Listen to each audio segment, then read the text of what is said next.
Hello everyone, today's poem is 鸟鸣涧 by Wang Wei. So we continue to talk about poems on spring, another masterpiece, writing the spring from a totally different angles, from the normal persons, from the other poets in the Tang Dynasty. This poem describes the scenic view of the Jiangnan area, specifically the Shaoxing. So Shaoxing is along the Fuchunjiang. It's just cross the river Fuchunjiang, opposite side, the south bound of the Fuchunjiang, and the north bound is a famous city, Hangzhou. So you can have this poem compared to another poem describing this area, very famous poem, Jiangnan Hao by Juyi. So they are describing the same area. So they have almost the same weather, the same views, or the same wild place. It's a little bit recalled to the poem Jiangnan Hao we have illustrated before. So in that poem, what make the poet Bai Juyi remember the most is the colorful. In the morning, the river Fuchunjiang looks like all red, and also in the other time of the day, the river looks so green and so blue, the water. So that's the most remembered things by Juyi. And my own experience in this area is the mountain is not big, small mountains, so you can see the details on the mountain, the small temples, the flowers, and also the water in the river.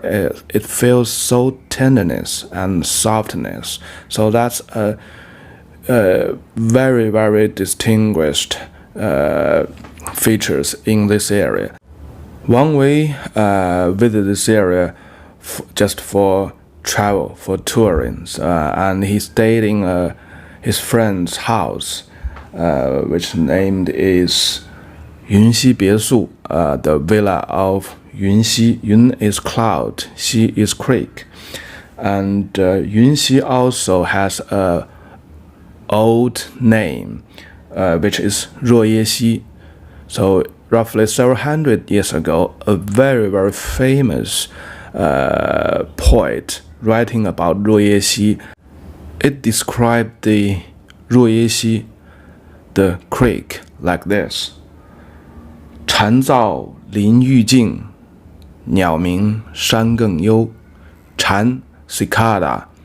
So in the summertime, the cicada whistles with big voice, and the poem just point out when the poet entered the small mountains, small hills, the voice of the cicada actually makes the mountain, the hill, the forest more silent. So that's a bit of the Zen, or it's something of the philosophies that's became a very, very imprint in the Chinese spirit. So whenever the Chinese went to the forest, if the cicada sounds make noises, but actually the Chinese feels it's a bit more silent. That's it's hard to tell, but just this poem created this imprint in the Chinese spirit. 鸟鸣山更幽 is the same thing, but describe a different creature, the bird. The bird sing in the forest and makes the forest, the mountain, the small hills more silent. Same thing is silent. So when Wang Wei writes his poem 鸟鸣涧, of course he has this image or this imprint in his mind. especially who came to the very place of the old poems before him, and he know that's the place of 蝉噪林愈静鸟鸣山更幽. So that's the very place. And Wang Wei write 5 poems actually, describing the 5 different views or locations. So this poem we have today is just one of them. 鸟鸣涧, 鸟 the birds, 鸣 the singing, 涧 small creek.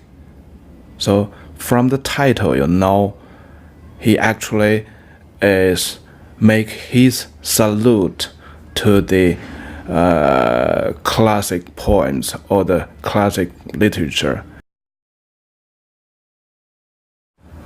鸟鸣涧，王维。人闲桂花落，夜静春山空。月出惊山鸟，时鸣春涧中。鸟鸣涧 the bird singing at the great creeks. So it's a salute to the old poem, the classic poems before him. 人闲桂花落, though the people is idle. 闲 is a little hard to tell. The opposite meaning of 闲 is busy. So basically, 闲 is there's no job to do, and the people is idle. 桂花落, 桂花, osmanthus flower. So the osmanthus flower fallen. So in this sentence it sounds a little weird, but that's the poem. It reduced some of the necessary words. So normally it's translated or interpreted as the people is so idle, thus he hears the sound of the falling sound of the osmanthus flower. Osmanthus flower is with a very, very good smell and lasting good smell, but the flower is tiny. So you can see the second thought is, how can he hear the fallen sound, the flower falling on the ground that make a sound? How can he hear the sound with such a tiny flower sound falling? So that's one of the question.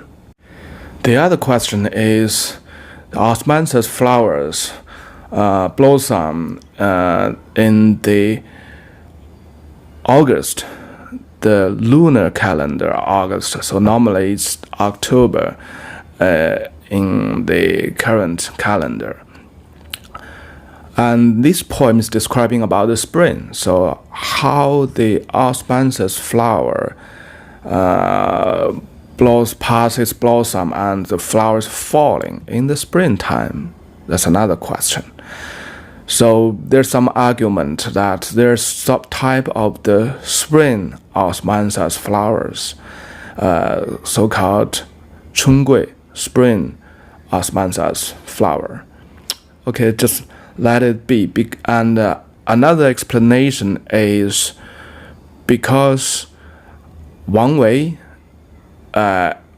is a very famous painter, so for himself, writing poems, paintings, and he's a talented musician as well. The either 3 skills is, well, it's hard to tell which skill dominate another skill. So his poems show so many aspects from the painter's eyes. So maybe he just, in his own mind, he saw the osmanthus flowers falling. It's just an imagination, not a real sense. And because in his one of paintings does not exist, but it was told in that paintings. It depicts the winter, the snowing things, but it has a green plant that can never exist in the winter, the 芭蕉. So that's a gifted painter's mind or eyes. So it's hard to tell, but 人闲桂花落, it becomes a usual word for typical Chinese. It just gave you the sense the man is idle. He has nothing to do at the moment, and his heart is free, is empty. As a normal Chinese, we don't dig into the real things. How can the osmanthus flower in a spring? That's it. The second sentence is 夜静春山空. It's a silent night, and the spring mountain is empty. Though it's very plain and simple sentences, go to the things directly. Silent night, and it's a springtime, and it's a small mountain. It's empty. So the empty, whenever the empty here showed in Wang Wei's poem, it has really very deep meanings, because Wang Wei is a Buddhism, and Kong, the emptiness, is a very, very key word in the Buddhism. So emptiness is one of the basic elements of the world, or the status of the world. The other one is 色. So the very famous Buddhism sentences, 空即是色, 色即是空. So 色 means all kinds of the creatures or things. So in the Buddhism, all kinds of creatures or things, whatever exists in the world, is emptiness. So the 色 refers to the things. All the things exist in the world is empty. And the status of the emptiness is everything. It's hard to understand. If you understand that, you are a well-qualified monk or Buddhism believer. 月出惊山鸟. So the moon shows up. It didn't tell the exact how it shows up from the horizon or from the clouds. It doesn't matter. But the moon show up, and the moon astonished the birds in the woods, in the hill. 时鸣春涧中. So 时鸣it means the birds sings from time to time. 时 means from time to time. 春涧中. So here another spring. 春涧, the spring creek. 中. So that means the third and fourth sentences is the content is simple. The moon shows up, and the moon astonished the birds in the hill, in the small mountains, and the birds, because it was astonished, it sings from time to time around the spring creeks.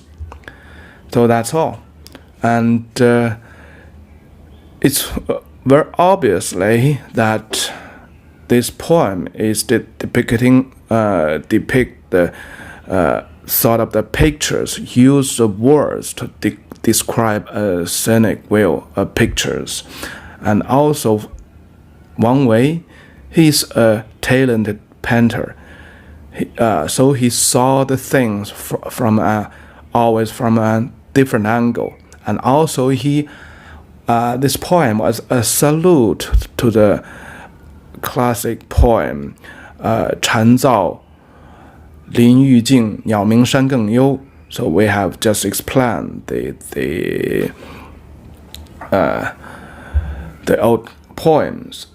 So he just repeat that old poems, but with one different angle. Because first of all, the old poem is about summer, and he's describing the spring.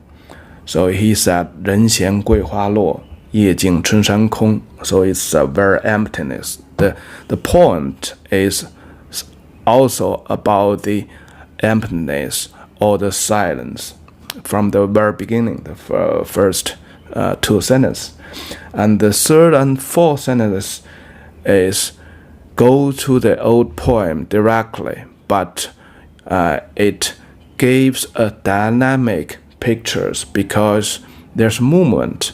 The moons show up.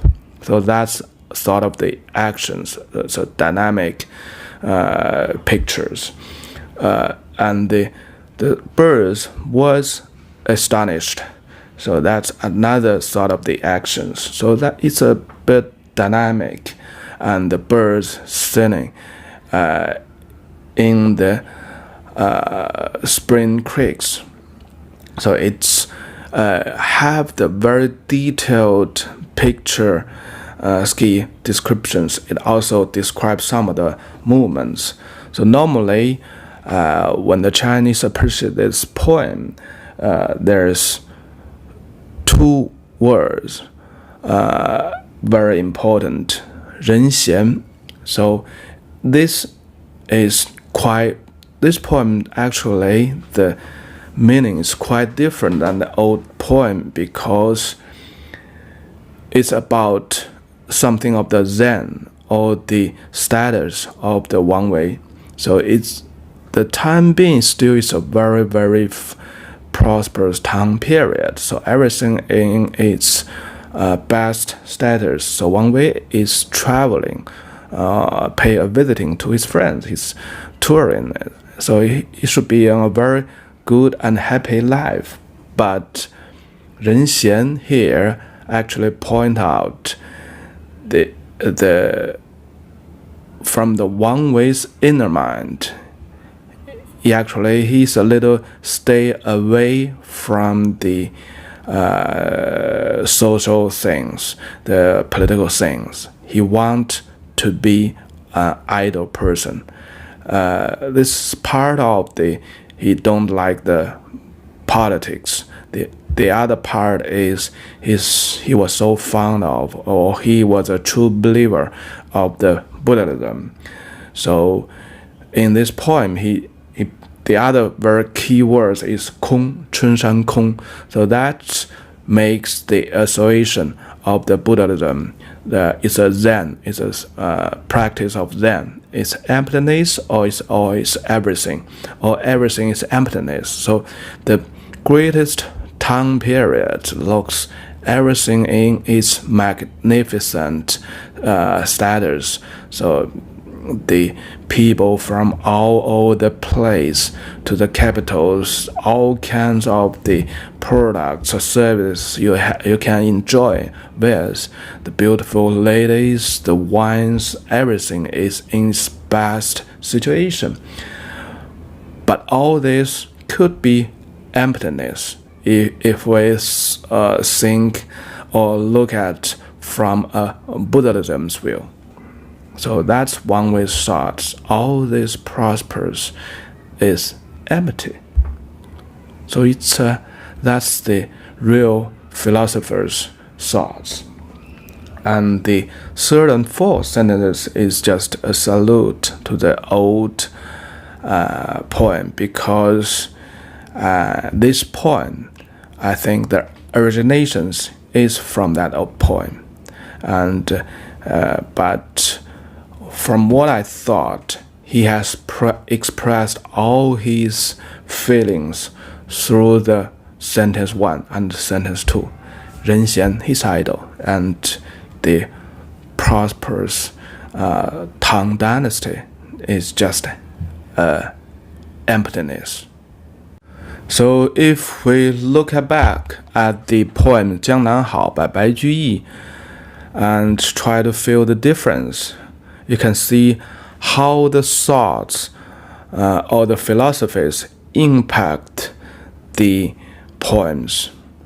The Bai Juyi actually lives in a declined country, or decline everything is not as good as Wang Wei's time, and the political is corrupted, and Wang Wei actually live in the best time of the Tang Dynasty. But when they describe the spring of the same area, and it shows totally different feelings and situations. Okay, whenever I talk about the poems of Wang Wei, it's a really big challenge for me, because you can always feel the philosophy things, the Buddhism things, then there. So if you have some of the knowledge on the Buddhism or Zen, that will greatly help you, and you can feel a lot, not only from the simple meanings of the word, because just one word could be a lot. 空即是色，色即是空。That's one way, and that's Zen. Okay, that's for today. Bye bye.